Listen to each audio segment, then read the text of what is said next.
David Silverman is with us. He's president of American Atheists. They have the Reason Rally coming up. He'll talk to us about that in a few minutes. David, good to talk to you as always. We've been having a number of discussions on this show lately on everything from religion to the paranormal. We have an interesting situation with my producer, actually, where he's not a religious guy. I won't speak for him and say he's an atheist per se, but he's revealed a kind of conditional belief in the paranormal in some cases, and we had Neil deGrasse Tyson on the show to kind of dispel whether that's something that can exist or not. Talk a little bit about this overlap that you say exists between atheists and skeptics, which is not a 100% overlap, right? But it's close in your opinion. It's real close. In my opinion, if you're not if you're a skeptic and not an atheist, you're not a good skeptic. A lot of times what skeptics will do is they'll say, okay, I'm going to be real skeptical about Bigfoot. I'm going to be real skeptical about vaccinations and 9/11 truth, but I'm not going to take that skepticism to the point where I'm going to talk about what is essentially the invisible man in the sky. And there's a very small section of skeptics, in my opinion, that actually go there. And the skeptics movement is not about that, though. The skeptics movement is about skepticism, and skepticism usually leads to atheism, but the skeptics movement is trying very hard not to become an atheist movement. My point is that it's inevitable that skepticism leads to atheism. And there's also the counterpunch to that is that atheists sometimes can be dogmatic atheists and not skeptical. So there's this Venn diagram with two nearly overlapping circles, where most good skeptics are skeptical enough to realize that there aren't any gods, or that they need some serious proof in order to believe in a god. And most atheists got to their atheism through a certain skeptical process, but there are some skeptics that won't take that skepticism to their religion, and there are some atheists who are dogmatic in their atheism and actually won't think about it critically.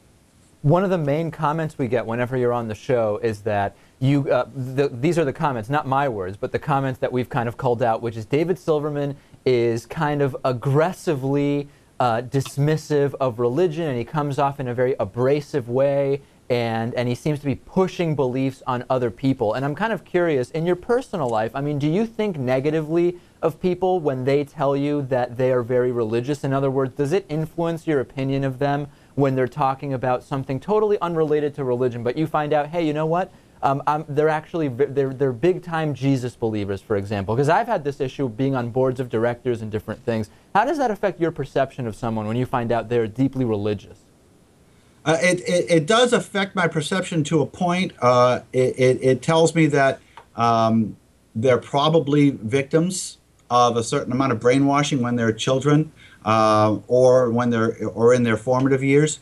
I love how people say that I'm pushing my views on people. Right. Well, people say this about Richard Dawkins too, and Richard Dawkins says it's amazing. If you are an atheist, by definition, you are aggressively pushing your views on people, but if you're religious, you just believe. It's a common double standard, isn't it?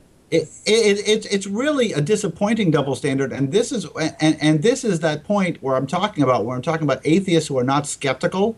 They just say, oh well, that guy, he talks about atheists, he must be pushing his beliefs on other people. I've been married to a theist for 21 years, okay? I have never during my 21-year marriage tried to convert my wife. I don't care what she thinks. I don't care what anybody else thinks. Is that true? I am going to say what I'm going to say. You really don't care, though? You really don't care what your wife thinks? It's not my business. Okay. Do I care? Yeah, maybe I don't care is too much of a word, but I don't care enough to try and change her because I'm not insecure enough to do that. Part of the whole concept of changing people means it is kind of a self-validation thing. I'm insecure in my beliefs, so I've got to convince you. And that's why that's one of the big reasons Christians proselytize so much, is because they're forced to, but also because they're afraid that if they don't take the aggressive point, they'll actually find themselves on the defensive. Now, to your question, if somebody comes to me and seems intelligent, and then it comes out not in a proselytative way. I don't think I got that word right, but not in a preachy fashion, but in a conversational fashion that they're very, very religious Christians. I will think differently of them. I will, and they will think differently of me when they find out I'm an atheist. That's all part of our makeup, and that's not something from which we should shy. Now, that doesn't mean that there needs to be a derogatory look. It will change the way we look, but it doesn't have to be derogatory, and it certainly does not have to lead to a conversation of trying to convert the other person. Before we talk about the Reason Rally, I want to talk about faith and science a little bit. And my question is your trust in science, or the trust that I guess I've gotten the sense from you over a couple of interviews that you have in science, is it based on your understanding of science, or is it based on your faith that scientists have got stuff figured out, if that's a question that makes sense? Well, when you're talking about that, you have to actually define what science means, okay? And when we're talking about science, we're talking about the scientific method. The scientific method of hypothesis, test, revise, repeat. And that is a proven system. It works all the time. I have faith in that. It's not a blind faith. It's an experiential faith based on knowledge, based on experience. I don't think the word faith is the right word to use when you're talking about science, especially when you're talking about faith in science, because that makes science sound like another religion. Science says this, therefore it must be true. Science is a process. Religion is a mindset. Religion is a dogma. Science is a process by which we learn. And yeah, I trust that process because I don't have anything better. Now, if somebody comes to me and says, well, here's this improvement on the scientific method that seems to be better, I have no problem changing that.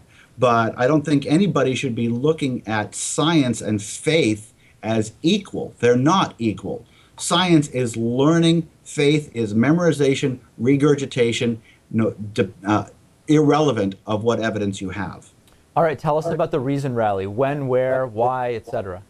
The Reason Rally will be the largest atheist event in world history, and it's in 5 days.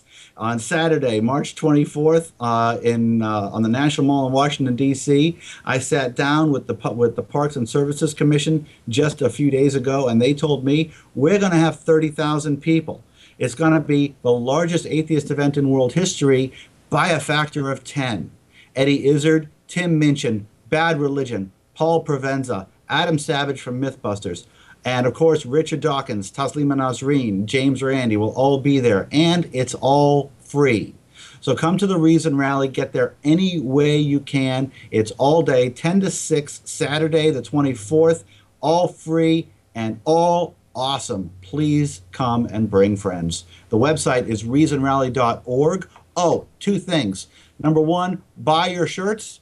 See these great shirts? Buy them before the rally. They will not be for sale during the rally. Buy them online at reasonrally.org before the rally. Pick them up at the rally. You can pick them up at the rally. You can't buy them at the rally. Second thing, best deal of the day, VIP seats. They made us expand, okay? They said we're 30,000 people. They made us grow. That cost us more money. We're trying to raise money to cover the costs. VIP seats are $500 per seat, but you sit up front with the speakers. So you'll be up front for the entire conference in a chair, in a comfortable chair, a padded chair. You get free water, you get free food, and you might get to sit next to Richard Dawkins. It's a great way to spend the most epic event in atheist history. VIP seating is awesome. All right, That's David it. Silverman, president of American Atheists. Good luck with the rally. Great to talk to you as always.